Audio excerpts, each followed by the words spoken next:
Radio Laser fait la part belle à la scène locale. Les artistes à ne pas rater.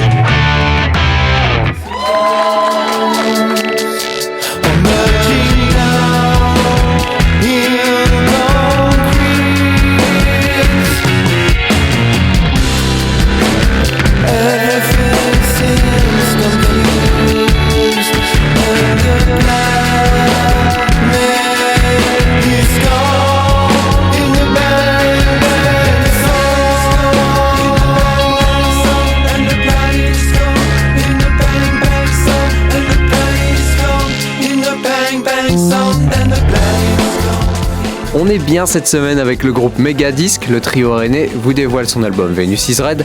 On a parlé des thèmes un petit peu fin du monde, un petit peu spatiaux de l'album hier. Vous retrouvez tout ça en podcast sur radiolaser.fr. Pour continuer dans cette mouvance, je me suis arrêté sur le clip de Strange Disorder où on voit une vieille capsule soviétique. Est-ce qu'il y en a un de vous qui peut m'expliquer ce choix? Pourquoi vous avez montré tout ça dans le clip? Alors en fait du coup le clip mélange un petit peu tout le concept de l'album et la chanson Strange Disorder.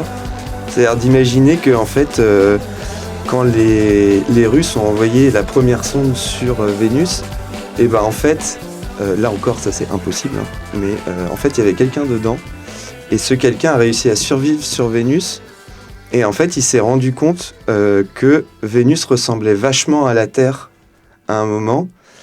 Et en fait, il s'est rendu compte que Vénus est devenue inhabitable et avec des orages tout le temps, température énorme, tout ça. Et bien parce qu'il s'est produit un cataclysme et que ce cataclysme-là, et ben si on fait rien sur Terre, on l'aura aussi. Et donc il a essayé un petit peu de dire coucou, je suis là, écoutez-moi tout ça. Et en fait, il se rend compte que le seul moyen de se faire entendre, c'est de repartir avec sa sonde, d'accrocher Vénus derrière lui et de balancer Vénus sur la Terre. D'accord. Donc c'est lui qui provoque la seconde dont tu parlais. C'est un peu ça, oui. Ok. Voilà. Bon, bah, je réécouterai ça avec tout ça en tête. Parler de ce clip, justement, c'est peut-être l'occasion de parler aussi de ce côté un petit peu bricolé, un peu carton qui sort de vos visuels. Oui. Et c'est pas négatif quand je le dis. À l'heure où on nous impose un peu non-stop des questions autour de l'intelligence artificielle, est-ce que c'est, Nikita, intéressant de prendre le contre-pied et de créer un beau visuel bien fait main? Oui, moi je pense que dès maintenant, il faut déjà réussir à différencier très fortement ce qu'est l'intelligence artificielle ou pas, de rendre une frontière visible parce qu'elle est de plus en plus floue. Il y a de plus en plus de gens qui se paument entre si ça a été réalisé par IA ou pas. Enfin, on voit tous les clickbait sur Facebook et plein de gens qui tombent dedans. Et du coup, d'assumer complètement ce truc irreproductible. Moi, je sais pas, je demanderai à l'IA. Mais en gros, de vraiment... en tant qu'artiste, c'est nous qui sommes, je pense, en premier sur la sellette vis-à-vis de l'intelligence artificielle. Alors que quand même, moi, dans l'idée, je me disais que l'intelligence artificielle, ça allait faire des trucs pénibles. Là où les gens se tuent le dos ou ont des conditions pas possibles et qu'ils allaient avoir plus de temps pour faire du temps libre. Et là, c'est l'inverse qui se produit. Et donc, je pense que de rendre le truc, vraiment très différenciable de quelque chose réalisé par IA qui, en plus, se nourrit sur la création humaine pour ensuite reproduire des choses sans truc de droit d'auteur et tout ça, c'est hyper important. Et donc, bricoler des choses, voir la bout de ficelle du truc, le bout de carton de l'autre, etc. En fait, je pense qu'il y a moyen que ça devienne très important à l'avenir. Oui. Voilà. Et du coup, tout ça aussi, c'est grâce à tout l'univers visuel. En fait, on bosse avec Adèle, aka Studio Papier Chiffon, qui a fait tous nos visuels, avec qui on a bossé sur les clips aussi. Et elle est très très attachée avec ce côté fait main. Voilà, faire des étoiles dans du carton. Après, on les bombe pour qu'elles soient... c'était pas doré, c'est argenté. Oui. Ouais. Voilà. Et puis on les a collés nous-mêmes sur un fond noir, tout ça pour que... Donc c'est une photo, c'est pas un montage parce que la pochette c'est toi un peu habillé à la Pierrot sur un fond étoilé. Ouais. Ça c'est une vraie photo, tout est vrai dedans. Ok, c'est super réussi. Moi j'ai pensé que c'était un bricolage, quelque chose comme ça. Et ben non. Et non. Trop bien. Et non. On les a collés avec nos petits doigts, Adèle elle a découpé et tout. Et... Ouais.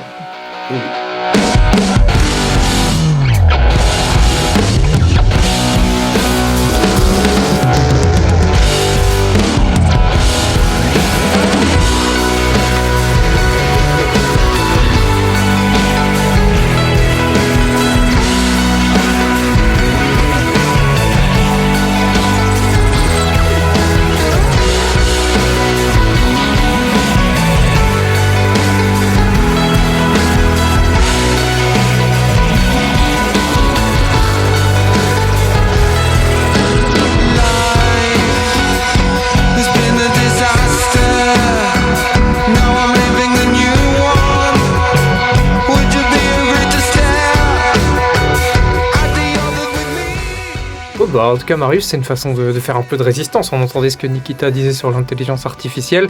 C'est montrer qu'il y a une autre voie, quoi. Ouais, complètement. Et en plus, si je peux rajouter un truc, c'est qu'aujourd'hui, je pense que la plupart des gens commencent déjà à ne plus se poser la question de si c'est fait par IA ou pas. Tellement, parce que en vrai, il y a certains trucs, on peut plus. Enfin, j'ai l'impression que on peut plus différencier, quoi.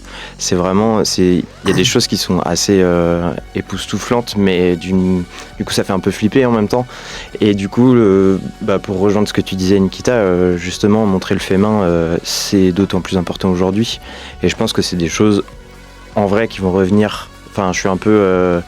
Je suis un peu, je suis un peu optimiste là-dessus parce que, je sais pas, il y a un truc cyclique aussi où les gens vont avoir besoin à un moment de vrai, quoi, d'humain.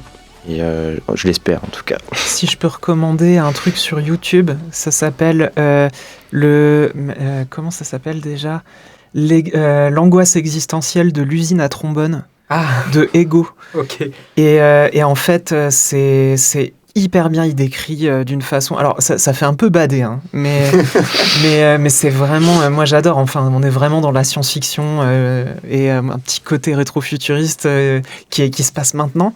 Et la conclusion, elle est quand même que l'IA, ça reste un outil. Même si l'intelligence, elle est plus forte que nous, ça reste un outil. Et donc, c'est auprès des personnes qui décident qu'il faut faire le maximum de se faire entendre et que ce soit là où il y a des limites, parce qu'il y a des limites qui sont possibles. Et franchement, la chaîne YouTube Ego, juste EGO, et l'horreur existentielle de l'usine à trombone. C'est génial. Je mettrai la vidéo en lien avec la partie de podcast d'aujourd'hui pour que vous puissiez aller voir la vidéo une fois que c'est terminé. Retournons un peu sur Venus is Red. Donc dans l'album, il y a un morceau, j'ai aimé la musique évidemment, vous l'entendez en ce moment sur Radio Laser d'ailleurs, mais j'aime aussi beaucoup le nom du morceau, Every Friend is a Drink. Je vais tenter une traduction, chaque ami est une boisson, est-ce que ça vous va ? Oui, c'est un peu ça. Ok. Ça raconte quoi alors ? Moi, ça m'a interloqué. C'est un peu sur l'alcool social. On a beaucoup ce truc de l'alcool social.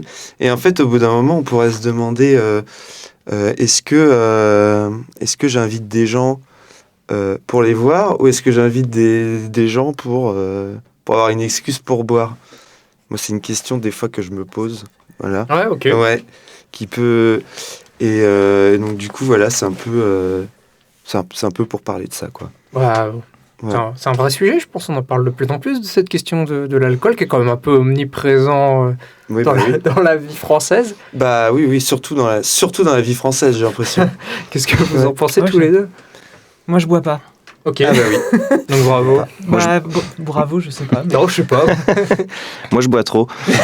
Bah voilà, ça fait un juste milieu. Et toi, Hugo, t'es au milieu, du coup. Moi, je bois trop aussi. Hein. D'accord.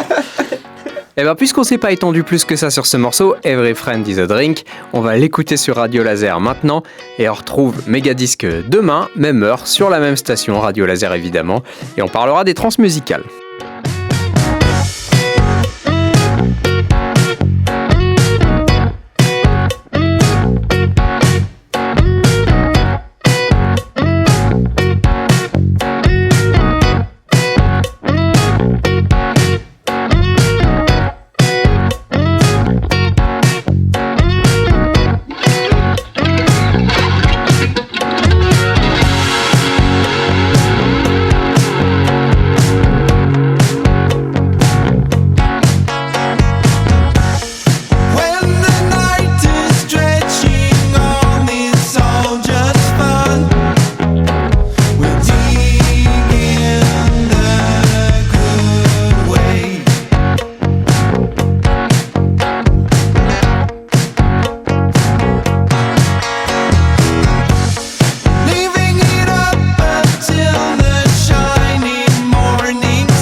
like a beacon